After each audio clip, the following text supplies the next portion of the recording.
So guys, Hanuman trailer release అయిపోయింది. Trailer చూసిన తర్వాత స్టన్నింగ్ విజువల్స్ ఉన్నాయి సినిమాలో. నేనైతే మినల్ మురళి టైప్ లో ఒక లోకల్ టచ్ తో ఉంటదేమో అని అనుకున్నాను. బట్ ఈ హనుమాన్ సినిమాలో లోకల్ టచ్ తో పాటుగా కొన్ని ఇంగ్రీడియంట్స్, అంటే మనం రెగ్యులర్ గా సూపర్ హీరో మూవీస్ లో చూసే కొన్ని ఇంగ్రీడియంట్స్ కలపబోతున్నారు అని స్పష్టంగా అర్థమవుతుంది. ఇంకా ట్రైలర్ స్టార్టింగ్ లో హీరో వాటర్ లోకి వెళ్తున్నట్టు అండ్ ఒక షెల్ ఓపెన్ అయ్యి అందులోంచి ఏదో పవర్ లాంటిది వస్తున్నట్టు అర్థమవుతుంది. మేబీ హీరోకి పవర్స్ వచ్చిన ప్లేస్ అదే అయి ఉండాలి. ఇంకా ఆ పవర్స్ వచ్చిన తర్వాత మన హీరో ఆగుతాడా అంటే తన పవర్స్ ఏ లెవెల్లో ఉన్నాయో తెలుసుకోవడానికి హీరో కొన్ని విన్యాసాలు చేస్తున్నట్టు కనిపిస్తుంది. దానిలో భాగంగా కొన్ని షార్ట్స్ అయితే సూపర్గా ఉన్నాయి. లైక్ నేల మీద గుద్దితే మనుషులు మొత్తం గాల్లోకి ఎగిరి ఒక లాంగ్ షాట్లో ఆ హనుమాన్ స్టాచ్యూని చూపించిన విధానం స్టన్నింగ్ ఉందని చెప్పాలి. అలాగే మన ట్రైలర్లో ఎక్కువగా చూపించింది ఆ రివర్ని దాటుకుని వెళ్తే ఒక హనుమాన్ స్టాచ్యూ ఉంది కదా, దాన్ని లాంగ్ షాట్లో చూపించిన విధానం మాత్రం సూపర్బ్ అనిపించింది. అండ్ సినిమా మ్యాక్సిమం ఎక్కడ ఉండబోతుందని ట్రైలర్ చూస్తే అర్థమవుతుంది. ఎందుకంటే ట్రైలర్లో ఉన్న ప్రతి ఎపిసోడ్ కూడా ఆ స్టాచ్యూతో రిలేట్ అయ్యి ఉంది. అలాగే వరలక్ష్మి శరత్ కుమార్ గారు ఈ సినిమాలో ఒక కీ రోల్ పోషించబోతున్నారని అర్థమవుతుంది. పిరికిగా ఇన్నోసెంట్గా ఉండే ఒక అబ్బాయి వాళ్ళ తమ్ముడిని ప్రొటెక్ట్ చేస్తున్న ఒక అక్క అన్నట్టు ఒక సీన్ మనకి ఎస్టాబ్లిష్ చేశారు ట్రైలర్లో. అలాగే దానికి ముందు సీన్లో హీరో ఒక పెద్ద బండరాయిని ఎత్తడం, దాన్ని చూసి వాళ్ళ సిస్టర్ విజిల్ వేయడం, అంటే హీరోకి పవర్స్ ఉన్నాయని దాయడం లాంటివి ఏం లేవు ఈ సినిమాలో. హీరో పవర్ హనుమాన్ అని ఊర్లో అందరికీ తెలిసే ఉండొచ్చు. ఇంకా దీని తర్వాత విలన్, మామూలు విలన్ కాదు, సూపర్ విలన్.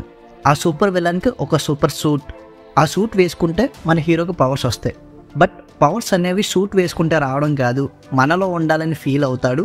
దానికోసమే వెతుకుతున్న క్రమంలో మన హీరోకి పవర్స్ ఉన్నాయని తెలుసుకొని మన హీరోని చంపేసి ఆర్ పవర్స్ లాక్కోవడానికి విలన్ చాలా ప్రయత్నమే చేస్తున్నట్టు కనిపిస్తుంది. అలాగే ట్రైలర్లో తప్పు జరిగినప్పుడు ఆ కాలంలో దేవుడు ఉన్నట్టే ఈ కలికాలంలో కూడా ఈ అన్యాయాన్ని ఆపడానికి ఒక దేవుడు వస్తాడు అన్నట్టు చెప్పారు.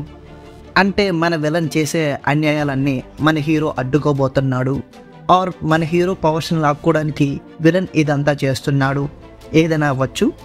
బట్ టీజర్లో కానీ ఎంటైర్ ట్రైలర్లో కానీ హీరోయిన్ రోల్ ఏంటనేది మాత్రం హైడ్ చేసి పక్కన పెట్టారు. అసలు ఆ రోల్ని రివీల్ చేయలేదు, జస్ట్ ఒక లుక్ రివీల్ చేసి వదిలేశారంతే. అసలు ఈ సినిమాలో హీరోయిన్ రోల్ ఏంటనేది అస్సలు చూపించనే లేదు. ఇంకా లాస్ట్ షాట్ ఏదైతే ఉందో ఒక లాంగ్ షాట్ నుంచి లైక్ వాటర్, శాండ్, ఒక మంచి ప్రదేశం, ఒక ఐస్ షేప్లో చూపించి ఆ ఐస్ని పగలగొట్టుకుని అందులోంచి ఒక వ్యక్తి వచ్చినట్టు చూపించారు. మేబీ మనకి ట్రైలర్లో హనుమాన్, మనకైతే ట్రైలర్లో హనుమాన్ అనిపిస్తుంది. ఇదే షార్ట్ టీజర్లో కూడా రివీల్ చేశారు. అది ఎంత బాగుందో అంతకన్నా సూపర్గా ఉంది ఈ షార్ట్ అయితే.